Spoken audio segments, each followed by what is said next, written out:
Hi friends, आज हम देखने वाले हैं क्लास 12th के फिजिक्स के चैप्टर स्थिर विद्युत विभव तथा धारिता के ऑब्जेक्टिव सेशन 4 यानी इस चैप्टर का हमारा आज का लास्ट सेशन है। तो आइए आज के हम क्वेश्चन पे चलते हैं। तो हमारा क्वेश्चन कर रहे हैं कि किसी भूयोजित चालक को विद्युत रोधित आवेशित चालक के निकट ले जाने पर बाद वाले चालक की विद्युत धारिता का मान क्या होता है। तो हमारा इसका राइट आंसर हो जाएगा कि बढ़ता है। कैसे बढ़ता है? किसी भूयोजित चालक है जो भूधित है यानी कि भूमि के संपर्क में है, उस चालक को विद्युत रोधित आवेशित चालक के निकट ले जाया जाता है, जिसमें विद्युत धारा प्रवाहित हो रहा है उसके निकट ले जाया जाता है। तो जाने के बाद वाले चालक की विद्युत धारिता का मान क्या होता है। जब उसके पास ले जाया जाता है तो उसके बाद विद्युत धारिता का मान क्या होता है, तो उसके बाद क्या हो जाता है, तो बढ़ता है। देखते हैं हमारा नेक्स्ट क्वेश्चन क्या है।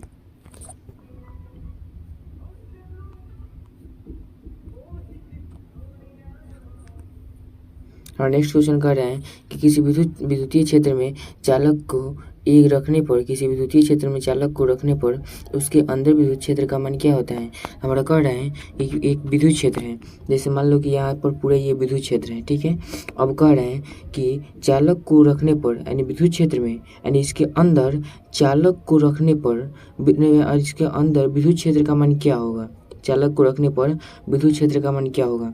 तो कभी भी जब विद्युत क्षेत्र के अंदर किसी चालक को रखने की बात करें तो उसका दर हमेशा शून्य होता है। तो हमारा क्या हो जाएगा, इसका राइट आंसर शून्य हो जाएगा।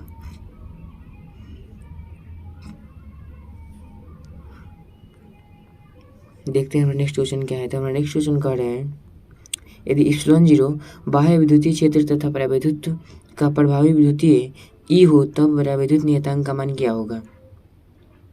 कह रहा है यदि नॉट एप्सिलॉन बाह्य विद्युतीय क्षेत्र तथा परावैद्युत का प्रभावी विद्युतीय ई हो तब परावैद्युत नियतांक का मान क्या होगा। हमारा इसका राइट आंसर हो जाएगा एप्सिलॉन नॉट एप्सिलॉन बटा एप्सिलॉन हो जाएगा, यानी हमारा इसका राइट आंसर सी हो जाएगा। देखते हैं हमारा नेक्स्ट क्वेश्चन क्या है।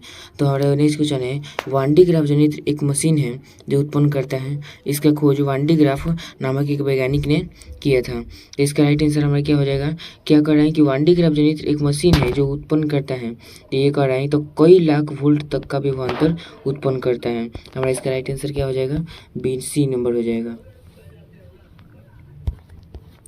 देखते हैं हमारा नेक्स्ट क्वेश्चन क्या है।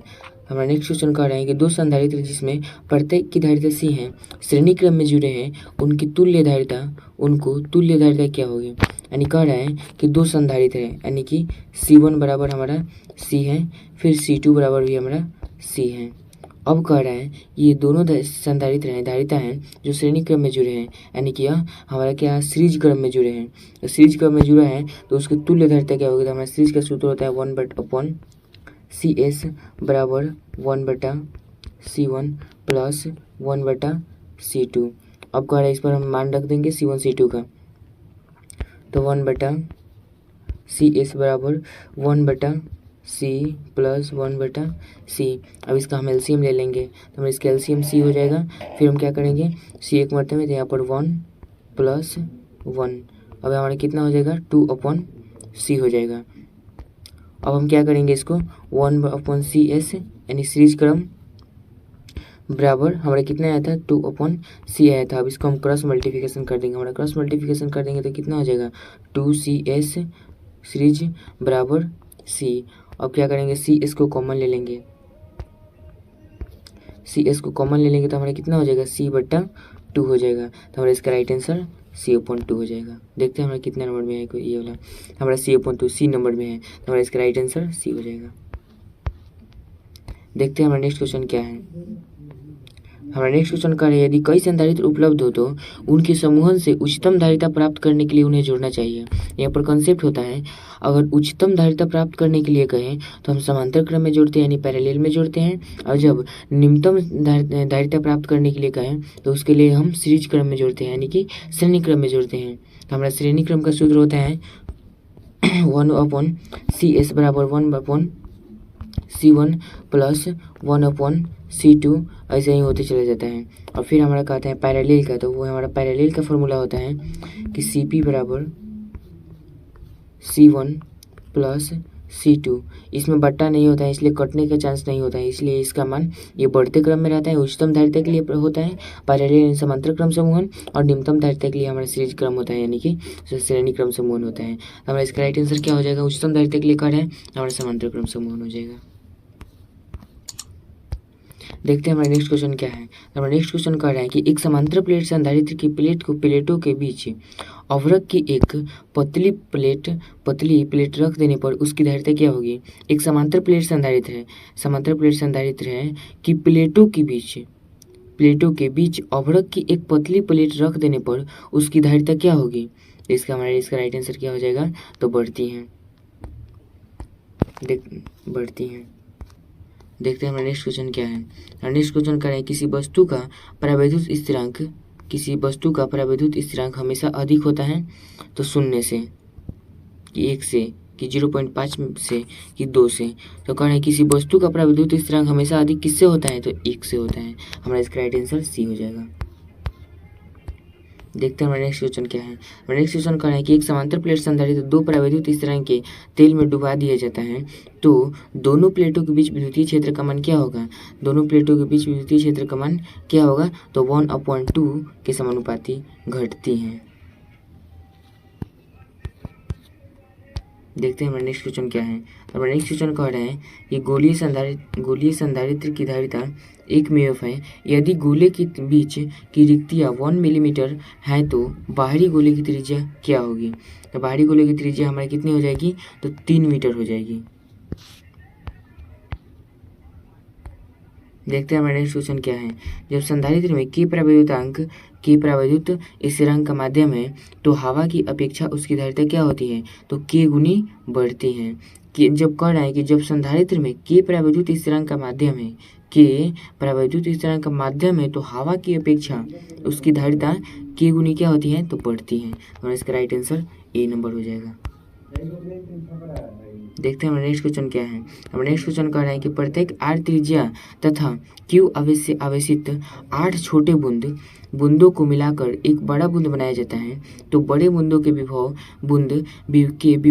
तथा छोटे बूंद के विभव का अनुपात क्या होगा? कह रहा है कि प्रत्येक आर त्रिज्या तथा क्यू आवेशित 8 छोटे बूंदों को मिलाकर एक बड़ा बूंद बनाया जाता है तो बड़े बूंद के विभव तथा छोटे बूंद के विभव का अनुपात क्या होगा? तो 4:1 होगा, यानी कि हमारा 4:1 होगा। देखते हैं हमारा नेक्स्ट क्वेश्चन क्या है। हमारा नेक्स्ट क्वेश्चन कर रहा है कि विद्युत क्षेत्र में किसी द्विध्रुव को घुमाने में किया गया कार्य क्या होता है? तो इसका राइट आंसर हमारा क्या हो जाएगा? यानी कि किसी विद्युत क्षेत्र में किसी द्विध्रुव को घुमाने में कार्य कितना होता है? तो ये होता है कितना? W बराबर ME 1 - cos थीटा। हमारा इसका राइट आंसर क्या हो जाएगा? तो ए नंबर हो जाएगा। ये मोस्ट इंपॉर्टेंट क्वेश्चन है, ये बहुत बड़ा क्वेश्चन दोहराया है, इसको मार्क कर लेना। देखते हैं हमारा नेक्स्ट क्वेश्चन क्या है। हमारा नेक्स्ट क्वेश्चन कह रहा है कि यदि संधारित्र के प्लेटों के बीच धातु की एक छड़ घुसा दी जाए तो उसकी धारिता क्या होगी? यदि संधारित्र के प्लेटों के बीच, संधारित्र के ये 2 प्लेट हैं, ठीक है, अब कह रहा है कि बीच धातु की एक छड़ घुसा दी जाए तो उसकी धारिता क्या होगी? इसका हो जाएगा अनंत हो जाएगा। तो हमारा इसका राइट आंसर बी हो जाएगा। देखते हैं हमारा नेक्स्ट क्वेश्चन क्या है। तो हमारा नेक्स्ट क्वेश्चन क्या है, एक आवेश चालक स्थिर विद्युत स्थिति में है, इसके भीतर के बिंदु पर क्या होगा? तो विभव प्रवणता 0 होगी। इसका हमारा राइट आंसर विभव प्रवणता 0 होगी। इसका हमारा राइट आंसर बी हो जाएगा। देखते हैं हमारा नेक्स्ट क्वेश्चन क्या है। तो हमारा नेक्स्ट क्वेश्चन कह रहा है कि C1 बराबर 2 म्यू C2 बराबर 4 म्यू के 2 संधारित्रों को श्रेणी क्रम में जोड़ा जाए और उनके सिरों के बीच 1200 वोल्ट का विभवांतर आरोपित किया जाए तो 2 म्यू वाले संधारित्र के सिरों के बीच का विभवांतर क्या होगा? हम इस क्वेश्चन को बताए थे आपको बनाने के लिए, तो हमारा इसका राइट आंसर क्या हुआ था? तो सी नंबर हुआ था, यानी कि 800 वोल्ट होता है। ये मोस्ट इंपॉर्टेंट क्वेश्चन है। इसका नेक्स्ट क्वेश्चन क्या है, किसी सूक्ष्म विद्युत द्विध्रुव के मध्य बिंदु से बहुत दूर r दूरी पर विद्युत विभव का समानुपाती होता है 1/r² के समानुपाती होता है। किसी सूक्ष्म विद्युत द्विध्रुव के मध्य बिंदु से बहुत दूर यानी बहुत दूर है r दूरी पर विद्युत विभव का समानुपाती किसके होता है, तो 1/r² के होता है। तो हमारा इसका राइट आंसर सी हो जाएगा। देखते हैं हमारा नेक्स्ट क्वेश्चन क्या है। तो हमारा नेक्स्ट क्वेश्चन है कि प्रभावित धारिता 5 म्यूएफ को प्राप्त करने के लिए सिर्फ 2 म्यूएफ की कम से कम कितने संधारित्र की आवश्यकता होगी।